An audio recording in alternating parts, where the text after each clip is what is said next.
North Arabia, a land of deserts, hills and seas. It is a landscape known for its difficult terrain, but also for its seminal role as a nexus point for the spice and incense trade. It was in this very land that in 312 BCE, the legendary Antigonos I Monophthalmos sent his henchman Athenaeus to plunder the wealth of the locals. After plundering the city of Petra, Athenaeus brought his troops with the enslaved women and children to a camp for a night's rest before departing to Syria. As they were sleeping under the moonlight, 8,000 camel-riding warriors arrived to avenge this insult and massacred the Hellenes. These were the infamous Nabateans, famous for their strength and their monopoly over the Silk Roads in northern Arabia, and for being unconquered by any of the nearby empires. Petra, their capital city, is an ornate jewel carved in stone, with beautiful temples and public buildings carved into the very hills of the desert. In this video we will investigate the history of Nabatea, from their origins to their golden age as an independent kingdom to their role as a province of Rome. Welcome to our video on the Nabateans, their history and their fascinating culture. This video is made available for free thanks to our YouTube members and patrons. We fund our free content through our program of exclusive videos made for our members and patrons, who get 2 documentaries per week not available to the public. Join their ranks and watch the series on the Albigensian Crusade, Fall of Sparta, First Punic War, Italian Reunification Wars, History of Prussia, Biography of Sulla, Russo-Japanese War, Reconquista, Persian Wars and War of Spanish Succession, and much more. All this is made for and with generous donations from our backers. So if you're enjoying our content and want to see more and support the cause of history, consider becoming a YouTube member or patron. Join their ranks via the link in the description and pinned comment to learn our schedule, get early access to all videos, voting rights on future videos and much more. You will be able to watch more than 100 exclusive videos today. Thanks for supporting us. The Nabateans' homeland is in Jordan and southern Palestine/Israel, and their origins lie in Arabia itself. The region the Nabateans used to inhabit broadly covers modern-day Jordan, the Sinai Peninsula, and the southern Nakab Desert in what is now Israel and Palestine.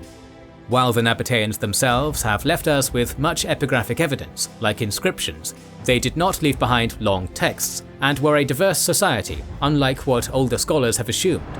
This heterogeneity made for some confusion amongst their nearby neighbours. Thus, much like other Near Eastern groups, we have inherited a rather colourful view of them from surviving Greco-Roman and Hebrew sources that talk about their society. The region was inhabited during the Bronze and Iron Ages by various other Semitic groups, like the Kingdom of Edom in modern-day Jordan. However, most of our sources for the region are archaeological, and we do not know when the Nabateans arrived in the region. The historical record for the ancestors of the Nabateans is thus very patchy. The Nabateans likely arrived in the region during the Iron Age. Most scholars assume some sort of migration to have taken place to the region from the south, but we're not sure of any details. However, the presence of Arabic tribes, of which the Nabateans were one, is attested from the Greek historian Herodotus, who mentions them as facing off against the Persian king Cambyses, and for worshipping 2 gods, Alilat, who Herodotus associated with the Greek goddess Aphrodite, and Orotalt, who he associated with Dionysius. The Behistun inscription commissioned by King Darius the Great also mentions Arabs as subjects of Darius the Shahanshah, so we can be reasonably certain that the region was inhabited by Arabic tribes in the Iron Age.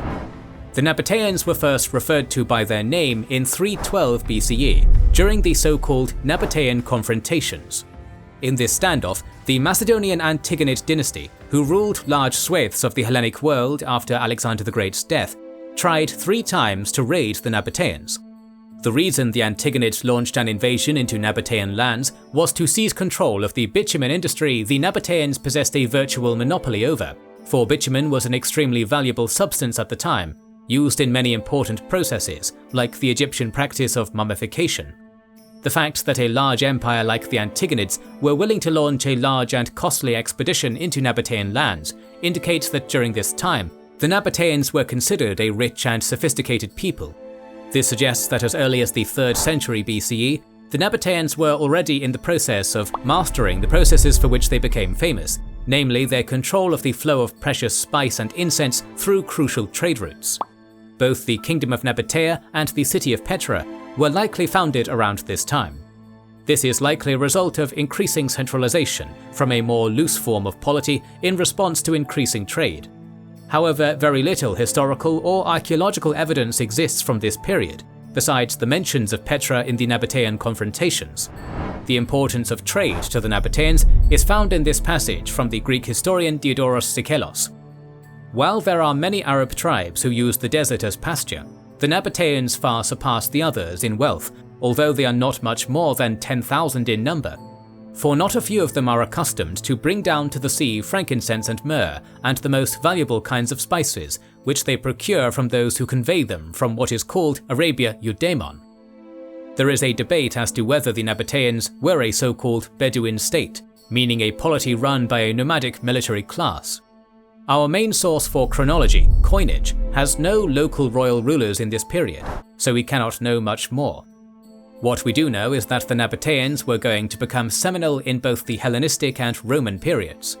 We also know that the Nabateans were an increasingly rich society due to the incense trade of the period increasing. We will now move on to the founding of the Nabatean kingdom itself. Nabatean history seems to go dark for the next century, but this does not mean that they disappeared. Indeed, they likely continued to trade and build their state structures during this time. The state appears to expand, as they are mentioned as allies of the Maccabees, the fundamentalist Jewish dynasty, in their revolt against the Seleucid Empire in 167 BCE. It is around this period that we have the first named Nabatean king, Aretas I. Said king's reign is not well known, besides in the Book of Maccabees, where he imprisons Jason, the high priest of Israel. The Nabateans had a tumultuous relationship with the Maccabees, at times allies to them and at times their enemies. It appears as if the Nabateans often fought skirmishes with the Jewish kingdom, with the two polities raiding into each other's territory, taking prisoners as slaves.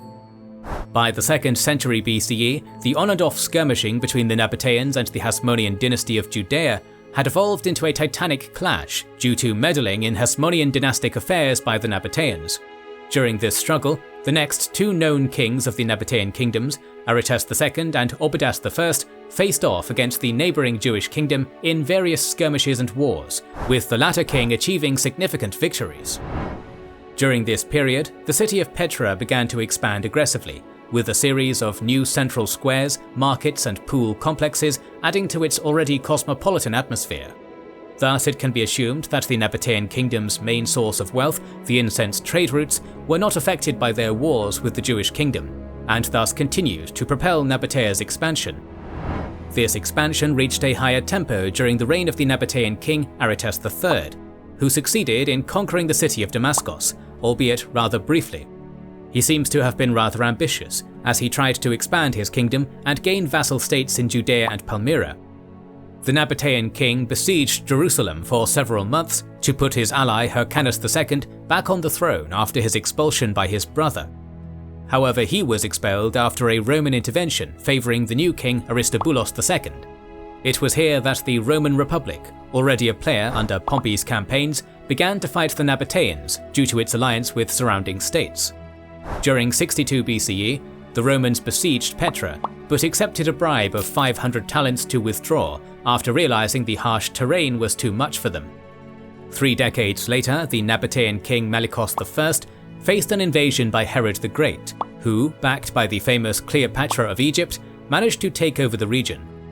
The intelligent Pherennes was playing both sides, so she then sent aid to the Nabateans, who routed the Herodian troops. These mutual battles continued throughout the year, until the two sides fought themselves into a stalemate.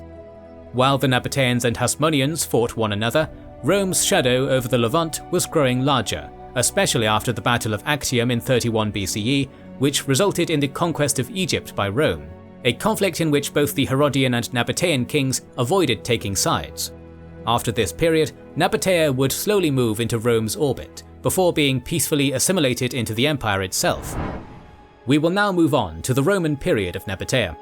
The next king, Malicus II, and his queen, Shagalat II, chose to ally themselves with the Romans, and thus avoided conflict with them. The last king, Rabel II, was the son of this couple, and his reign lacks historical detail. We know only that after he died in 106 CE, Emperor Trajan marched into Nabatea and annexed it to the Roman Empire as the province of Arabia Petraea. The Roman annexation of Nabatea seems to have been relatively peaceful, with little evidence of fighting. This is likely because the Nabateans were firmly allied to Rome after Actium, and were thus more inclined to accept their rule. The Roman period seems to have changed the major influence the Nabateans had on world trade. New naval routes emerged through Egypt, as Rome acquired the country, meaning that Nabatea had less of a monopoly on trade. Moreover, the Romans used their territory to build forts to exert greater control over Nabatea's trade routes. Fertile areas within the new Roman province, like the southern Hauran region and the Azraq Oasis, experienced significant development, as clusters of forts were constructed to house the Roman army. Unfortunately, historians know very little about how daily life for the native Arabs of this region changed during the era of Roman rule.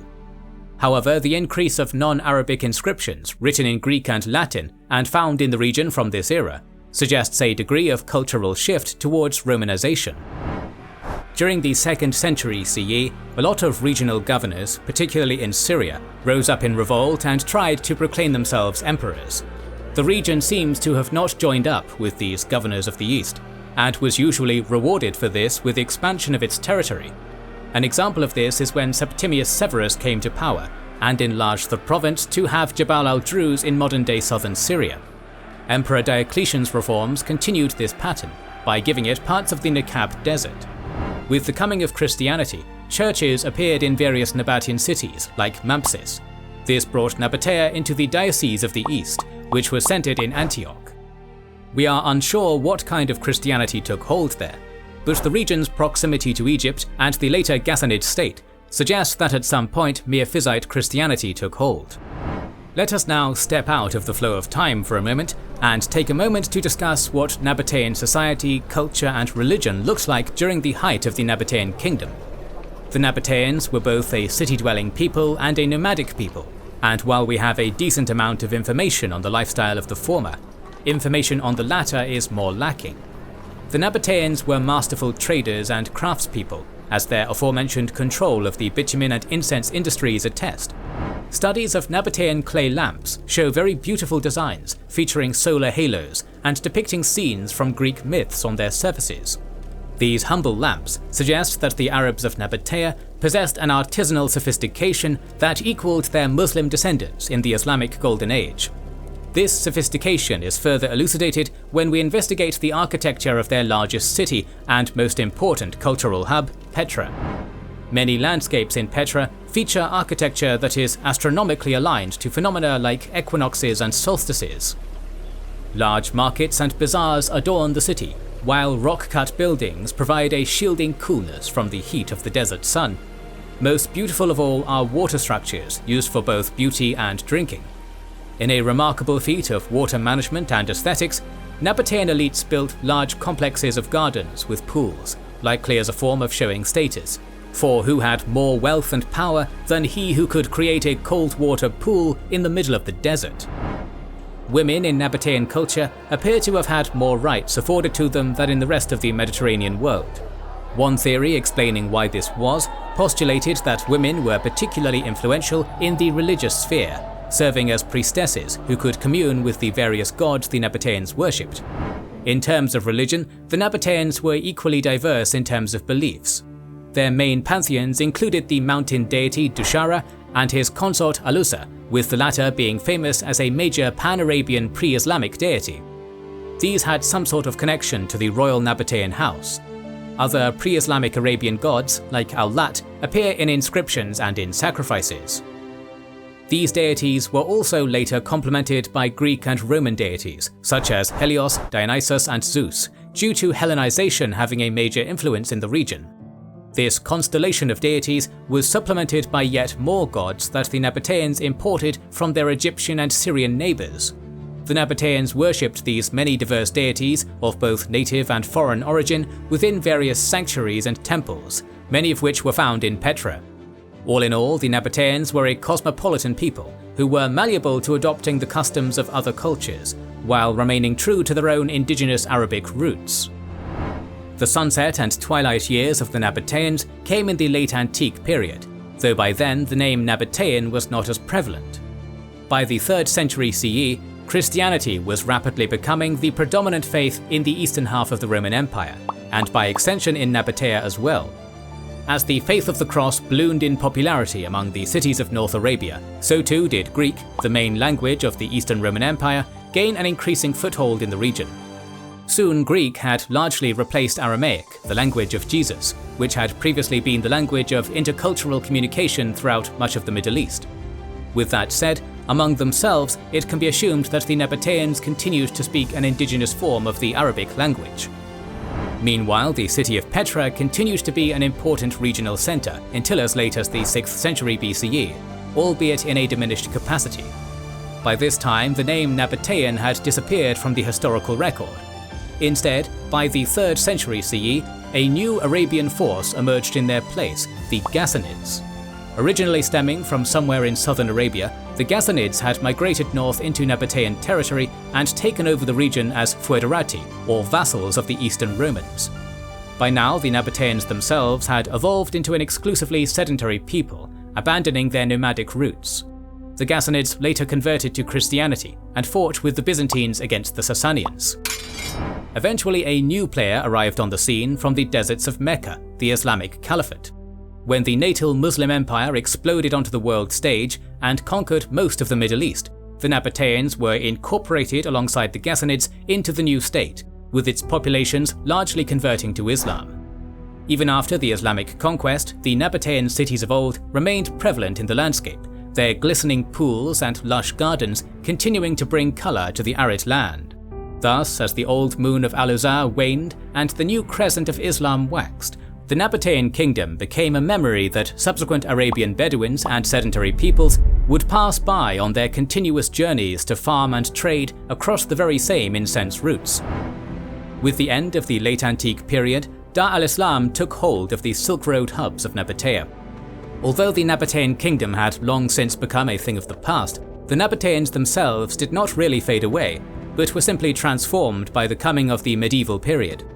In many ways, they still exist in the gardens and temples of Petra, in the forts of Bosra, and in the various oases and wadis of modern-day Jordan.